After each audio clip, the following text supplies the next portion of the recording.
Dr. Heinz Plaumann, who started his professional career as a student in chemistry some years ago here at, I guess it was still... It was called Waterloo Lutheran at the time, yeah. The very end of the Waterloo Lutheran era. And in those days, the chemistry department only offered a 3-year degree, if you remember what that is. And so then you got your 4th year honors. The final year was at UW. And then Heinz stayed on at UW and ended up with a PhD in chemistry and started his working career with Polysar in Sarnia. And then actually went after a few years of that, actually took a leap from Polysar and got a master's. He had a PhD and a master's, presumably in chemistry. I do not have a master's in chemistry. No, I don't. Well, that explains it then. He went back and got a master's degree in chemical engineering. So it's not the subject of this talk, but he could talk at great length about the difference between chemistry and chemical engineering. Then he went to BASF in 1989 and has worked in Germany, a couple different locations in the U.S. and is currently in the Detroit area and is an expert in all sorts of things to do with polymer chemistry. So, hi. Well, thank you very much. I really appreciate you coming and donating part of your Friday afternoon. And for those of you that are seeing this online, you can always scroll back, you can delete, go ahead, whatever you want to do. Good for you. But thank you guys for coming here live. I titled the talk, What Then? What Now and What Next? And what I'd like to do is have you think about, in your own career, your own lives, where have I come from, where am I now, and where am I going? And what I'd like to do is base that, first of all, this is sort of the short story of my background, as you've just heard read to you, so I can go through this fairly quickly. Done a number of different things, as was indicated. I've worked for a number of years with BASF, in a number of different functions, some different geographies, etc. But if I go back to the what then, those are a couple of pictures of me. That's me as a Golden Hawk, believe it or not. What's that stuff on his head is what my kids say. And I told them, I said, that's all before kids, right? I'm not blaming my kids for making me bald, but you know, it just happened that way. So anyways, I was a Golden Hawk for a couple of years. The picture beside it is me trying to put myself through grad school playing pedal steel guitar professionally. We had regular gigs at the Bridgeport Hotel. Does that still exist? Anybody ever go to the Bridgeport Hotel? No? Anyways, we had a regular gig there, and I helped put myself through grad school with that. It was a big hobby for me then. I still love to play music. Among my hobbies, this is a picture of yeah, that's me with the hat on. And just to my, well, the girl in the center, she's my 24-year-old daughter. She and I ran a 10K race in Grand Rapids, Michigan. I also had a 22-year-old daughter ran the race, but she didn't slow down to keep back with Dad. But my daughter and I finished that 10K. My wife and I have run some other races. People keep telling me, go for a half marathon, and I say, nah, I don't know, not yet. Any words of encouragement? Anyone run a half marathon or marathon here in the room? Nobody? Oh, gosh. Maybe I need to try that. Maybe I'm not as old as I think. I'm not in my 30s and 40s anymore, I'll put it that way. Another hobby that I have, I love to play music. It says on there that I love to play jazz, guitar, and bass. And I actually did an online course. Of course, you can do all this stuff online now. From the Berklee School of Music in Boston. I've never been to Boston, but it doesn't matter. They would email little clips, musical clips, MP3 clips, and tell you to write your own assignments, tape your assignments, or record your assignments, send them in as MP3s, and they'd be graded. And I just thought, wow, this is neat. And so I have some kind of a piece of paper from them, too. But the hobbies that I have there, recreational hockey, I still try to play, just pick up hockey, basketball when I can. I run just about every day. I work out just about every day, do something. My wife and I enjoy square dancing. And as I said, guitar and bass guitar are something that I really like to do. That's enough about me. Now about you. And this is the, how did you get to where you are? Where are you now? Maybe you're in 4th year, maybe you're in 3rd year. Think about that. And if you have a piece of paper, why don't you write down maybe 3 things and say, well, I'm in 3rd year, I'm a chemistry student, this is what I like about it, this is what I don't like about it, I hate exams, maybe I don't like chemistry. You can be honest with yourself. You don't have to be, you don't have to share that with the faculty here, but be honest with yourself. Write down a couple of things. How did I get here? What do I like about it, and what would I change? At Laurier, maybe I would have gone into business, maybe I would have gone to McMaster to go into medicine. What do you think are the main things that you really like about being here at Laurier, where you are now in your career? Your career as a student, or even if you're a prof, your career as a prof. Gee, maybe I should have gone to medical school, this chemistry stuff, and writing grant proposals for the birds, right? Could that be? I don't know. So where are you now? What do you like about it? And where do you want to go? What's the picture that you have, the vision that you have for this is where I want to end up? People ask me what I want to do. What do you want to do with the rest of your life? Well, my big goal is to retire, right? Happily retire somewhere. And that's hard to say where and how, because money's a big deal right now. I'm not living in Canada where there still is a nice pension plan, let's say, from the government. So what is your vision? What do you want to be when you grow up? And how are you going to get there? And I can guarantee that whatever path you think you're going to take, it's going to look more like this. It's not a linearly regressionable path. Life is not linear. All kinds of stuff happens. Life has a lot of twists and turns in it. You can see I've drawn this rather messy looking curve here. A lot of twists and turns in life. And so how do you deal with them? Some you can plan, many you can't. But you should plan what you can and then see what happens and adapt your plan, modify your plan. So if you plan your path from where you are today as a student in third, fourth year, whatever, what would be your next step? What's the next thing you want to do? Well, I want to get a job. So what are you doing now to plan to get a job? Is your resume up to date? Do you have your short elevator speech? If you ran into the president of, I don't know, Dow Chemical of Canada or something like that in an elevator in a hotel, would you give that person the spiel to say, hey, I'm a student at Laurier and you really need to hire me? Have you got that under your belt?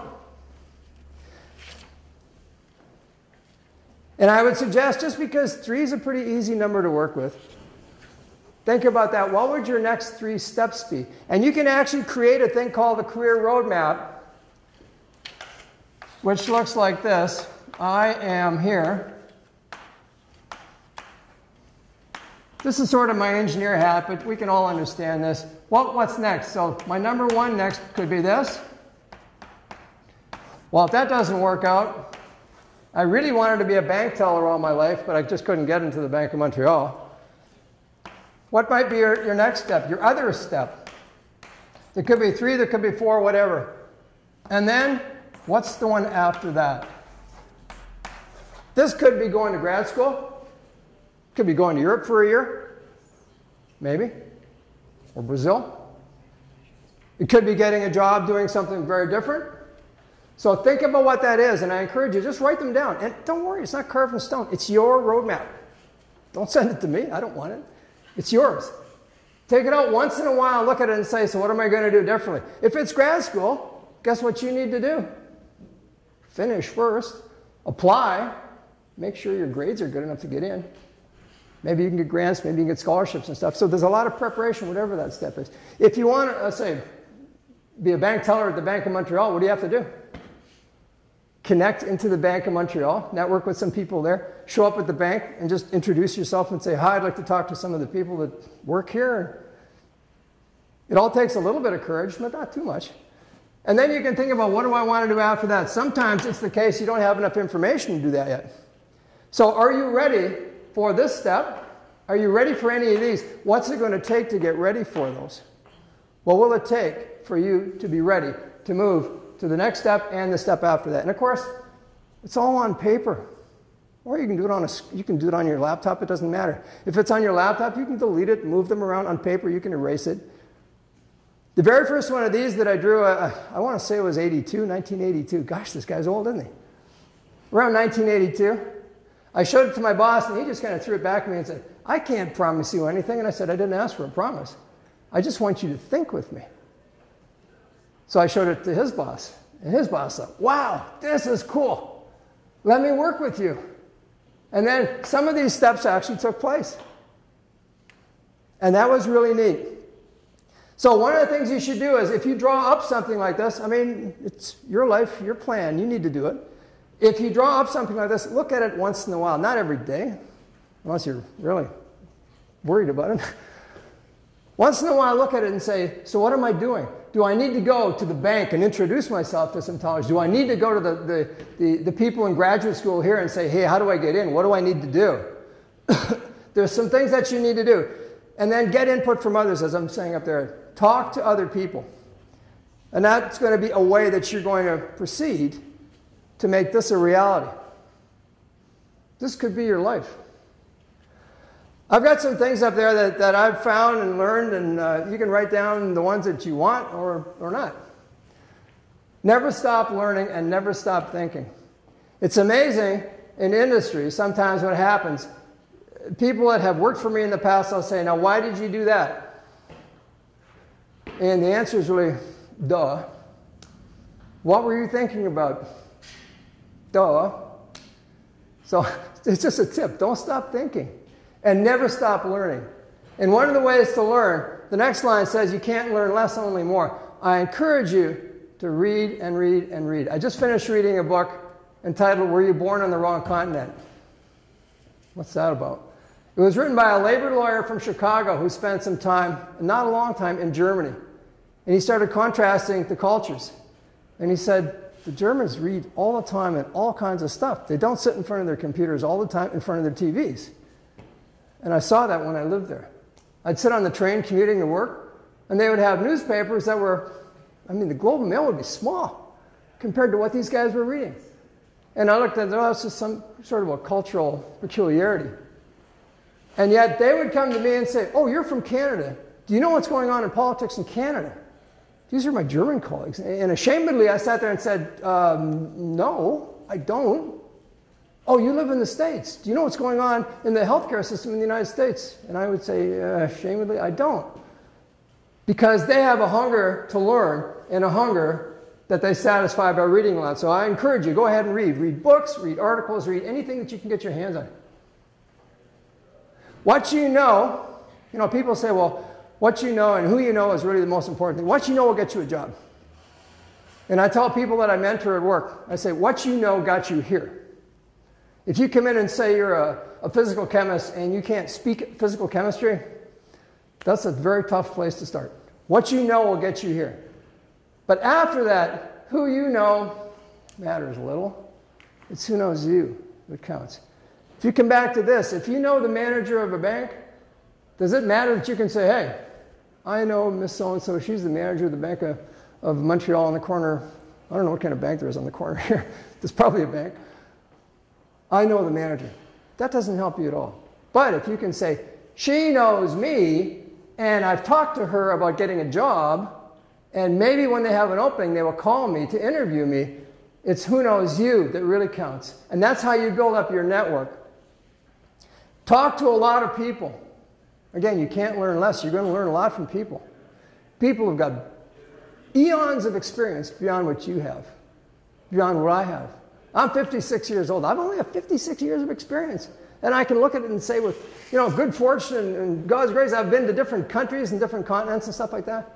But there's a million things I do not know. But I can learn a lot by asking people and talking to them. So talk to lots of people, but listen to more. It's hard to learn with your mouth open. It's hard to hear with your mouth open. 2 ears, 1 mouth, right? You guys know that. Everybody's different. Again, if you cross some cultural borders, I can just look around the room. This is a diverse group. It's a lot like my group at work. You can learn a lot by talking to other people. Everybody's different. Everybody's going to come to you with a little different experience, a little different background, a little different upbringing. Cultural stuff is going to be different. Everybody's different. Sometimes that leads to disagreements. Take what you can in terms of learning and say, now I understand how they work, how they think. It doesn't mean you have to agree with them. I noticed myself saying this when we lived in Germany. I think more so the first time than the second. And we would laugh about it at home. I'd say, well, we're never going to be Germans, right? Boy, look what they do. We're never going to be like that. But we would modify our behavior to fit in so that we didn't offend. So even though there are a lot of differences among the people, you can learn to get over that. You can learn to deal with that. You can do anything but not everything. I'm not sure about anything. But there's a ton of stuff you can do if you put your mind to it and make a decision to do it. Life's an adventure. Enjoy the ride and expect to be surprised, right? Remember that nice straight line life path I showed you? That's reality. It's really the way it is.